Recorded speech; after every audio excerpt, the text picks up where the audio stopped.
habis maghrib sembahyang tawaf cerita sampai isya.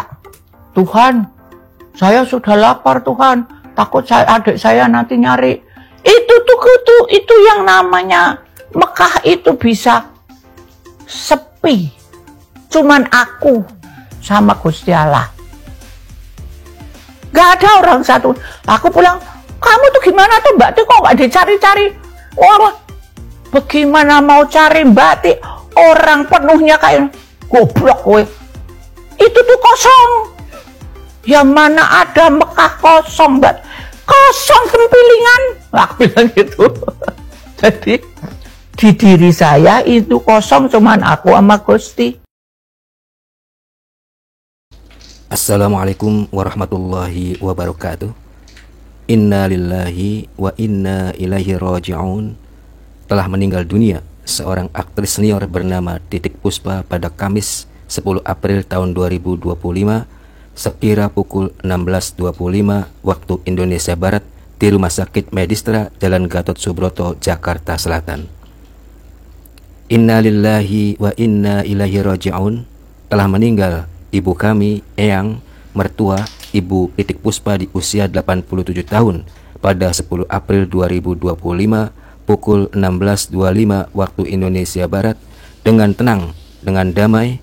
Terima kasih atas doa-doanya, kata anak pertama Titik Puspa, Petty Tanjung Sari. Petty Tanjung Sari menjelaskan awal mula ibunya sakit sedang melakukan proses syuting di program televisi pada 26 Maret 2025. Titik Puspa sempat menyelesaikan beberapa segmen dalam program tersebut. Setelah itu, pelantun Apanya Dong tersebut dilarikan ke rumah sakit terdekat. Setelah menjalani perawatan, Titik Puspa diperiksa mendalam hingga dokter menemukan adanya pendarahan di otak bagian kiri, kepala kiri, kata Petty. Kabar Titik Puspa meninggal dunia cukup mengejutkan banyak orang. Ia diketahui sempat jatuh pingsan setelah menjalani syuting program televisi pada 26 Maret 2025. Saat itu, Titik Puspa dikabarkan mengalami pecah pembuluh darah sehingga menghembuskan nafas terakhir. Titik Puspa diketahui memeluk agama Islam sejak lahir. Meski demikian, dia mengaku tidak menjalankan ajaran Islam sebagaimana mestinya. Ia baru melaksanakan ibadah sholat dengan sungguh-sungguh pada tahun 1989 ketika karirnya sedang berada di puncak kejayaan. Dengan kata lain, Titik Puspa mendapat hidayah pada usia 52 tahun. Maksud hidayah di sini adalah hidayah ubudiyah atau ibadah. Sebab dia sudah Islam sejak lahir tapi baru konsisten untuk beribadah pada usia 52 tahun. Kalau non-muslim masuk Islam, itu namanya hidayah Islamiyah atau imaniyah. Itulah sebabnya meski orang sudah menjadi muslim atau muslimah, tetap berdoa agar diberi hidayah atau petunjuk agar tetap berada di jalan yang lurus sampai akhir hayatnya. Dengan kata lain, siratal mustaqim. Sebelumnya, Titik Puspa sempat menganggap bahwa sholat hanya sebagai bentuk ngobrol dengan Tuhan. Saya sebelum punya agama yang pasti, tapi sembah baru tahun 1989, biasanya ngobrol sama Tuhan, kata Titik Puspa. Begitu pula Titik Puspa menilai dirinya tidak layak untuk menginjakkan kaki di kota suci lantaran ibadahnya yang belum baik. Sembahyang aja nggak bisa, memang mau ditempeleng Tuhan, saya bilang enggak. Terus di kuping saya, umroh, kata Titik Puspa. Waktu itu saya tanya ke Edisud,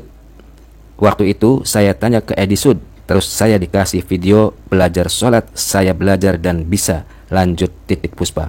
Ketika itu temannya langsung menunjukkan video belajar sholat, dari sinilah perjalanan spiritual dimulai. Setelah menonton video tersebut, hati Titik pun mulai tersentuh. Ia langsung belajar dengan sungguh-sungguh hingga akhirnya bisa sholat dengan benar dan baik. Titik Puspa kemudian menyetujui ajakan temannya untuk umroh. Dalam kesempatan itu, dia mengalami kejadian yang cukup unik. Titik Puspa mengaku dirinya sempat lupa bacaan sholat.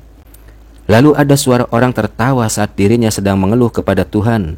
Saat dia melihat ke samping, tampak seorang bidadari cantik yang kemudian memberinya tasbih. Setelah Titik Puspa berterima kasih kepada Allah, sosok wanita cantik itu sudah tidak terlihat lagi keberadaannya.